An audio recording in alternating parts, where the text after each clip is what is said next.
What are y'all up to? That's right. I'm having my morning coffee as I do my garden walkthrough. I tell you, the time has really flown by. We're already second week of August, and it feels like I just planted these seeds, and now we're already harvesting and pulling them up. And I'll tell you right now, one thing about this season, I have learned a lot, a whole lot. And that's one of the good things about this is I'm always learning something new that is beneficial in one way or other. One way to do this, another way to do that. This doesn't work. Well, that worked really well, So different things like that. And I'm noticing it takes that doing it experience, just like with mowing when I was out landscaping and stuff. You really have to do it before you can't just say, hey, get to the end of the road, turn the line, and here's how you do it. You can't do that. You got to do it in order to get the experience and truly feel it. Because I've noticed even with the new things I've had, watermelon, cantaloupes, pumpkins, the timings got to be perfect for them. I now know that my pumpkins need to go about 3 weeks to a month later than when I planted them this time. And I definitely learned I don't need to plant 10,000 carrot seeds. The last 3 years, I haven't been able to produce a single carrot really. And this year I went big. And it's really kind of like all 3 years of carrot seeds germinated all at once because that's too many.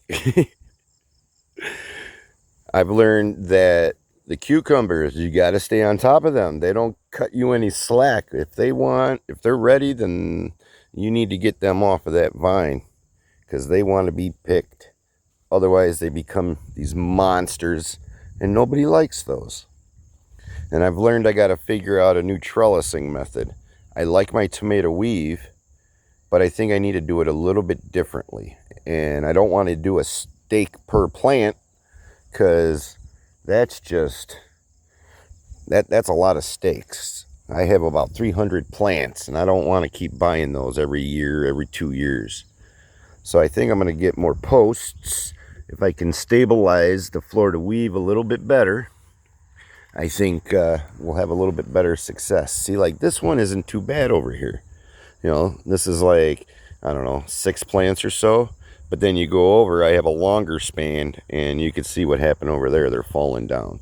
So I think a couple more of these, and I think I might experiment with not pulling the foliage when I do my Florida weave. I come under and I kind of like that with the string. But I think I'm going to avoid that next year. I do that to help shade. Otherwise, if you don't shade the tomatoes and you get super hot days, this is what happens. That is a sunburned tomato right there. All right. And I don't want that. So that's why I pull that foliage up tight when I do my Florida weave. I just need to shorten my gap through here. So every year I'm learning new things on new ways to do it. And I research it and I educate myself until I actually do it in person in real time practice.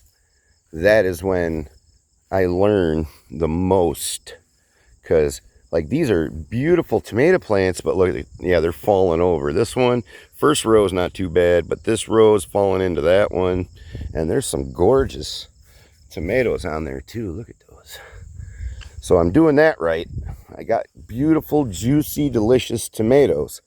I just got to keep the organizing a little bit better here, and I think next year, I think we're gonna nail it. Because I got some ideas, and I think this will be the winning year next year, because this has been a very productive garden, and the big problem is I have to expand my sales. Like look at the size of this thing. Look at that tomato. I mean, that is a monster. Look at look at look at the size of that tomato. It's huge. All right. So I need to expand my sales. And other than that, I think I'm on the right path. I just got to tweak some things. And I tell you right now, these sugar babies, they are in danger of getting picked because I think some of them are ready, but I pulled two and they were a swing and a miss. But again, that's part of the learning curve. At least that's what I'm saying. So that's what the update is on our beautiful crops here. Like, these are gorgeous tomatoes.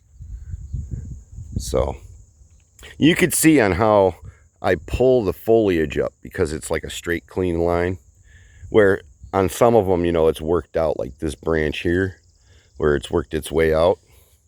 I think I might do that and just do the center main and just let the side branches. The reason I don't like that is because when it starts growing your suckers, then they grow outward too. This way I can kind of control the growth into the center, you know. But I'm exploring and experimenting with new ways.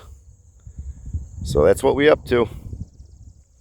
We're just kind of sitting back and reflecting on this season so far. Sometimes it's good to do. Just think and plot your next plan of attack. Everything comes from a starting plan. Evolve from it. Dream big. Happy farming, y'all. Later.